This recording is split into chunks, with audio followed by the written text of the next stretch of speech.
Hey, what's up guys, NGH here and welcome to a brand new video. Today we're talking all about FIFA 18, specifically Ultimate Team. There was the event tonight, the FUT Live event, and you know, it was hosted by Castro, Spencer, Maverick Wolves. You know, it was a really cool event, and actually I'm very excited by this because, as you know, and I'm sure a lot of you have already watched videos by other YouTubers and things like that, there was a new feature announced today that's caught my interest.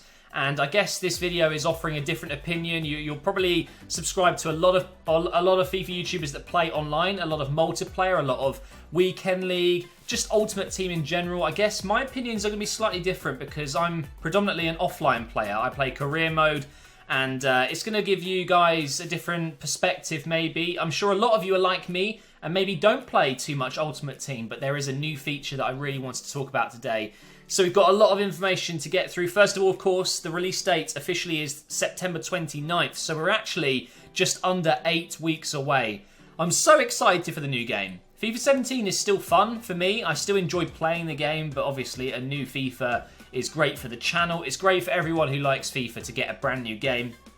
And some of the stuff we're going to talk about today is very exciting, specifically for you guys that play a lot of Ultimate Team. So any of this information you can read yourself on the website, the official website. It's easports.com/FIFA. So if you want to go ahead and check it out and read it through yourself, you can, because I'm going to talk about how I feel, not necessarily about the features themselves, if that makes sense. So first of all, they talked a lot about the FUT icons. So I'm going to show my mouse.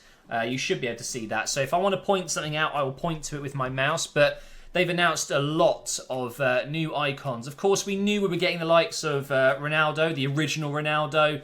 There's a goalkeeper that everyone knew. I mean, if I can find him really quick, because his name's escaped my mind. There it is, it's Yashin. He actually won the Ballon d'Or, so he's in the game. We've got Thierry Henry, we've got Maradona, Ronaldinho. We knew some of these were going to be in the game already, but there were some new announcements today. Gullit is back. He's going to be on PS4. I know everyone over the years has been like, oh, you can't play with legends on PS4, but now we're going to get icons on the PS4 as well. So it's really exciting for us PlayStation players. Roberto Carlos, we've got JJ Okocha, Vieira, we've got Schmeichel, we've got Puyol, Del Piero, so on, Michael Owen, Deco, and Ferdinand. And I'm sure there's going to be plenty more to be announced. But you might be thinking, well, why are there 3 different cards of each player? So if we look at Ronaldo here, the original Ronaldo, you'll see that there's one card from 1994, there's one from 97, and then there's one from 2002. Effectively, what they've done is they've got 3 versions of each player, beginning of their career, end of their career, and then prime, you know, in their prime. So during their career, when they were at their peak, those are going to be their best card. So we've got in the middle here, this would be Ronaldo's prime card. We've then got his end of career card and beginning of career card, which, I mean, these are both still absolutely fantastic cards. But of course, what we're going to want to get is the prime versions. I mean, look at this prime Ronaldo, 96 rated with 97 pace, 95 dribbling, 95 shooting. It's disgusting. It really is. I can't imagine how expensive some of these are going to be. My personal favourite will be Ronaldinho, of course. I grew up watching Ronaldinho. For me, is still probably my favourite player of all time outside of the Premier League. I wish he played in the Premier League at some point. So at the beginning of his career, I think this would be PSG, 91 rated. We then got at the end of his career, we've got 89 rated. And of course, at his peak, his left wing card, 94 rated with 92 pace, 94 dribbling, 90 shooting, 91 passing, 81 physical. I mean, if we quickly go back up to Ronaldo here, he's got more physical than Ronaldo. I personally don't see that. But either way, you know, maybe these are going to change slightly unless they are finished, you know, with the stats on the icons. I don't know. But some of the other cards, which, you know, I won't go through them all, but you guys can check out the ratings yourselves. You know, Maradona 91, 97 in his prime, and then 95 towards the end of his career. Funnily enough, Henry there was a lot of shit going around on social media because they showed this card only. And everyone was like, oh my god, he's a left winger. What have they done? And they knew we were going to, you know, go crazy about it. And then they hit us with this news that there would be a prime version of every player. And Henry's prime version, of course, 2002, back when Arsenal were, you could say, one of the best teams in the world. 93 rated striker. Oh my god, I can't deal with it.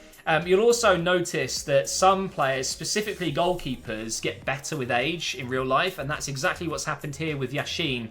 And 94 rated is his... Actually, it's not technically his prime card, but it is. You would say their prime of their career is in the middle. You know, when players are around 27 to 30, that's kind of their peak.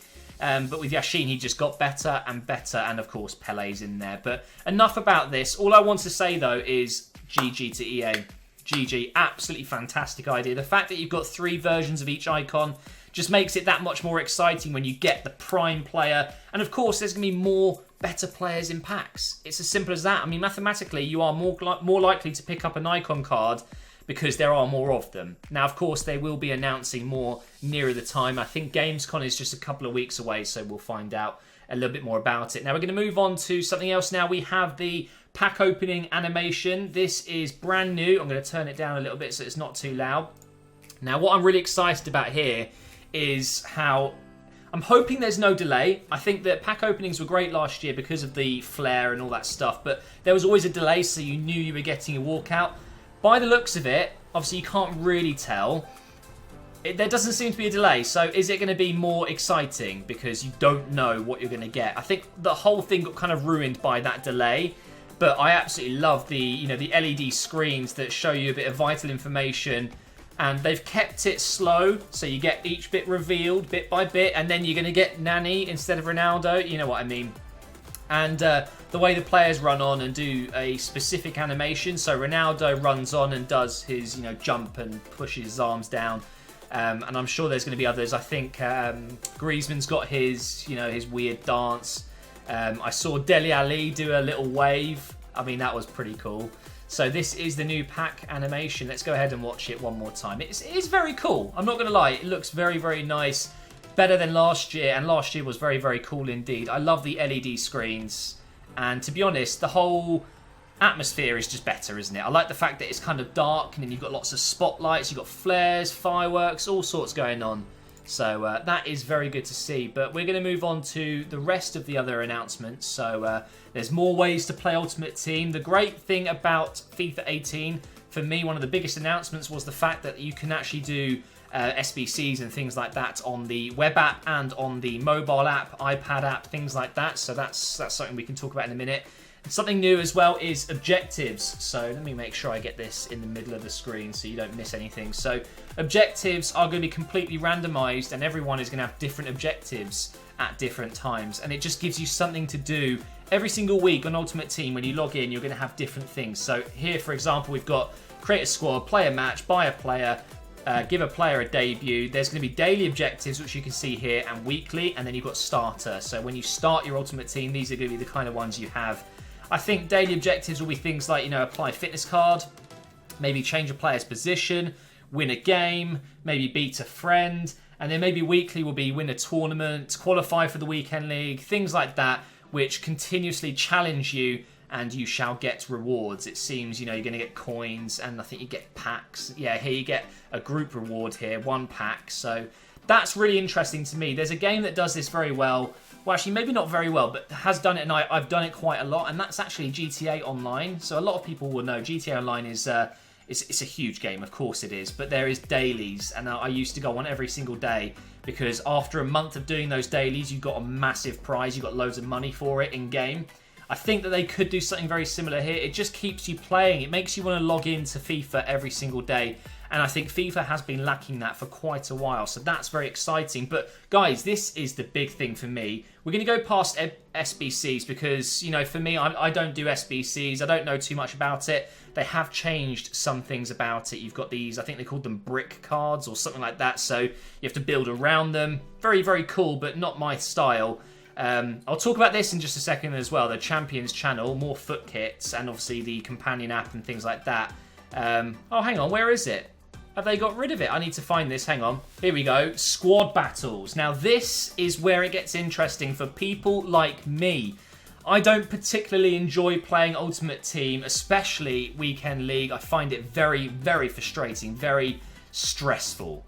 And although I don't mind playing games online, I've often played Ultimate Team quite casually. I've built my squad, I've done divisions, but Weekend League just isn't for me. But I felt I felt so left out last year in FIFA 17. Well, this year, I guess, because everyone's getting rewards and playing 40 games a weekend and getting great players, and I just couldn't get into it. Well, this changes today, guys. Squad Battles is a huge new feature. I've seen a lot of other YouTubers almost laughing at it, saying it's rubbish because it's single player. But they don't realise that there are a lot of people just like me that don't particularly want to be competitive and play online. Now we've got a new feature, Squad Battles, which allows you to play single player but be just as competitive and earn rewards. So you'll be playing against squads, you'll be picking the difficulty, it's against the CPU, so if you play on higher, you're going to get better rewards, play on lower, not so much. But the great thing here, guys, is you do not have to play the weekend league or online to get rewards. Single player is a lot more competitive. Of course, there were ways to play single player beforehand, which you would get coins and the odd pack, but it was nowhere near as good as playing online. Like, nowhere near. But now, apparently, according to some of the devs, that you can genuinely get some of the best rewards in the game playing single player. Why hasn't it been like that before? I don't know. One thing that's making me laugh about this one here, okay, so we've got the leaderboard here. Getting gold 1, so 3,000 points, you will get 1 gold pack, 1 silver pack, 2 bronze pack, 400 coins, and 1 Giroud. Okay, but the beauty is it's offline. So players like Giroud are actually going to be really good. They're going to be fantastic players because you're playing against the CPU. It's not all about pace. It's not all about those best players that can outmuscle defenders, and it's just about the teams that you want to use. I would happily take a Giroud, especially early on in FIFA 18. A player like him, he's going to be probably 82 rated, maybe 83. He would be a great reward. So this really excites me because for once, guys, I feel like I can actually get into Ultimate Team, get rewards, fair rewards for doing well, because I like to think that I could probably play on Legendary or even the higher difficulty, which I believe is called Ultimate. I think that I can honestly do really well in this game mode. And I think I'm going to build a series around it. I want to be able to build a squad from scratch, and then maybe once I've assembled my squad, then go online with it. It doesn't have to be Weekend League to get rewards, and I think that is such an exciting thing, and that is what I want to talk about in this video. For me, Squad Battles, maybe I'm overhyped, maybe I'm just overly excited for this, but for me, it's huge. It really is. You can guarantee, or I can guarantee to you, that I will be playing Squad Battles and doing maybe a weekly series along with my career mode stuff, which, by the way, they still haven't talked about. I wasn't expecting it tonight because, of course, it was a FUT live event. Everything about FIFA Ultimate Team. I'm pretty sure in Gamescom we're going to get some great stuff, and hopefully, fingers crossed, I'm going to get invited out to the EA Capture event, which will be later in August. So really excited about that. Hopefully, I do get invited. EA, if you're watching, please invite me.